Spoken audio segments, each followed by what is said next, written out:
know, Pastor George and Pastor Terry, even Pastor Copeland, have been so wonderful in teaching you the basics. Why we love Israel. Why, right? But I wanted to just go into it from a perspective of 20 years in the land of Israel. Today we're going to talk about relationship. The power of relationship with the Jewish people and kind of what we've gone through, what we've experienced. I want to try to just give that to you this morning so that I know, your pastors here, they've experienced it. They've been in the land of Israel. They have relationships. And I don't know if any of you guys, I don't know if it's as personal to you as it is to them. And so I want to personalize it this morning and try to just give to you that experience of 20 years of relationship in the land of Israel and the significance of that. One of the things that came to mind this morning of the power of what will happen when we do this is we're going to normalize a few things that haven't been normal over the last 2,000 years. Number one that I wrote down here was we're going to normalize the fact that Christians and Jews are friends. It's natural. It should be normal. It hasn't been. We've talked at and about each other, not to each other. Can you imagine? 2,000 years. We haven't talked to Jewish people. We've talked about them. We've talked at them. No relationship. So we're going to normalize. And I think this is what's so powerful about you, the staff here. You guys are leading something that is so powerful because you've got it. There's not churches like you. I mean, where are they? Y'all are leading in something that's new. For 2,000 years, there just wasn't that. It's a new thing that's being brought out, and you're leading in that. And I pray to God that you'll have much success in this leading in this new path. Normalize that we, the Christians around the world, are natural friends of the Jewish people. We're not their enemy. We're their friend. So that's number one. Number two, as you've heard about, is the Bible, Judea, Samaria. We can partner together with this knowledge. We will be able to grow together with the Jewish people and helping to make things biblical. It's normal. We should normalize the fact that Jews living in Judea is natural. It should be normalized, right?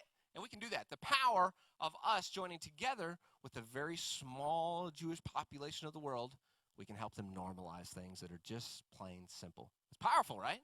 We can help in this way. Number three is we need to become partners. Pastor George and I talked about this yesterday at lunch. Partners in the redemption process. This is powerful. When we can come together, these things coming together, when we can actually grow in our relationship, we not only become friends, we become partners. We can become partners in the redemption process. So these are the three things that came to mind this morning that we're going to normalize for the rest of the church that are not yet with us full steam because it's new. It's a new understanding. This relationship to Israel is totally brand new. We want to bring some things that we're going to bring us together. Okay, this relationship that we're going to be talking about today began. And I want to tell a few stories of the beginnings of that relationship were not easy. Because we're talking about 2,000 years of not talking to each other, but at and about each other. That ended when my father came for the first. There's no other Christians, remember, working in the entire region of Judea and Samaria. My father came for the first time. He comes. He meets this Jewish man. This Jewish man invites us into their community. First time this kind of thing's happening in all of Judea and Samaria. We come and we start this volunteer group there.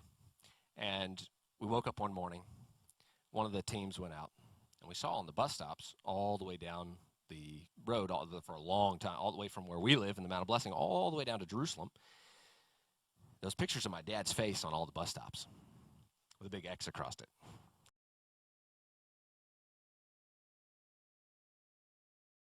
It wasn't like running for governor or anything. He was like, this is not a good thing. And at first he thought he was famous, and then he realized, oops, it's not the case. They were concerned. It ended up, long story short, it ended up being a smaller group of people that were trying to say, these guys are harming us. Do not allow them to serve. In Hebrew, it said we were.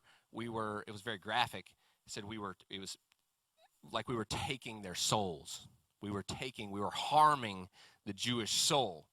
And, of course, this was hard for us to see because that was everything but what we were doing. We were there to help. We weren't there to hurt.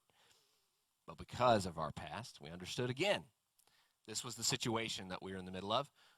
We have to understand where they're coming from. You know what happened? We had been there long enough. We had enough Jewish friends. You know, we didn't take one poster down, but those posters lasted for about 4 hours max. The Jewish people, our friends, went out and took posters down from the Mount of Blessing all the way down to Jerusalem, and all those posters were gone. And now that was a testimony of that relationship, once again, of our friendship to the Jewish people. And they weren't going to allow that, so much so that even the governor of the region heard about it. Of course, he saw it. Created another poster to put over the top of it so they didn't have to rip them all down, and put posters over the top of all this. This was the governor of the area. We've built a deep relationship here, and we have got to reconcile before we come to the altar and offer our gifts. That's what you guys have been doing. You've been rectifying a broken relationship with the Jewish people, and I just want to encourage you, that's important. Don't ever think that what's being done here and the influence you're having on the rest of the Christian world is so significant, and this relationship that you now have with your Jewish brothers and sisters is so vitally important that you have as a Christian. I'm telling you, when you unconditionally set yourself apart to love and serve the nation of Israel, the impact is more than you could ever imagine in a million years. The Jewish people have not seen it. They don't understand this love. They don't understand the unconditional love that we're all supposed to have, and we're supposed to have had this all along, but we haven't lived it out. And when we choose to unconditionally stand in support of the Jewish people, I'm telling you, those walls break. Friendship comes together, and we're able to do, as I mentioned earlier, we're able to become partners in this redemptive work that God's doing in the land of Israel. I just encourage you, continue. I hope and I pray that the Jewish people continue to flood into here, because you know what? You are literally changing the way we're partners in this. We together are changing the way the Jewish people understand us, and that's what we want to do. We want them to see us as partners, not as enemies, right? It's amazing to me what the Lord has done with this. He's added this element of Israel to the calling of Kenneth Copeland Ministries.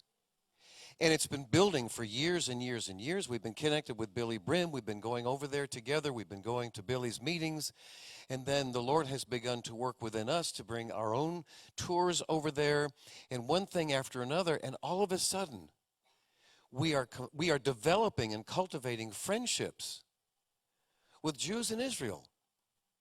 What Julie has done for us in being a liaison to Israel, she goes over there quite often. She and Ethan go over there together. And she just doesn't go around and give money to this one or give money to that one, but she spends time with them in their homes, with their families. And I'm seeing this build and get bigger and bigger and bigger until such a place where just a few weeks ago, we had Ambassador David Friedman come and speak at Eagle Mountain International Church. He and his wife are Jews, but they're members of our church now. They are members of Eagle Mountain International Church. And they were so well received by the people. He told us, he said he's never spoken to a crowd like that, and he's never spoken in a church that was so warm and welcoming. That was the first time that he ever spoke in a church. And then that afternoon, Hector and Barbara Munoz took him to the stockyards, he and his wife. And he bought some boots, and she bought a hat. Talk about cowboys. So here are these relationships. And that's the most important thing about this, is that these relationships are being developed. And they are, what they are witnessing and what they are seeing is the actual love of Jesus coming through us. When we were at NRB, the bulk, 99% of our time was spent with our Jewish friends. It really cleared up some things for me, because people have that idea that what we have to do is we need to go in front of all of our Jewish friends and say, you need to make Jesus the Lord of your life. And if you want to make a Jew run, that would do it right there. No, that comes to relationships. And there are Jewish people who have become born again. And that's wonderful. That's great. You're going to meet the people that Jesus is related to. You're going to sit in people's homes. You're going to get to know people. Our organization is about relationship. People that come with us meet people that are walking in relational things. Everything is about relationship, what we do. And so when you come, you're going to meet the religious community. You're going to sit with them. You're going to hear them speak. You're going to have dialogue with them. You're going to sit in their homes. You're going to be in their vineyards, and you're going to sing with them. You're going to dance with them. We had a wedding. My son got married. Joshua got married this summer. We had Jews, religious Zionist Jews in the vineyards. We had the wedding in the vineyard, and it was an amazing thing. The most beautiful thing to dance with my brother in the vineyards, arm in arm, and they were grabbing us.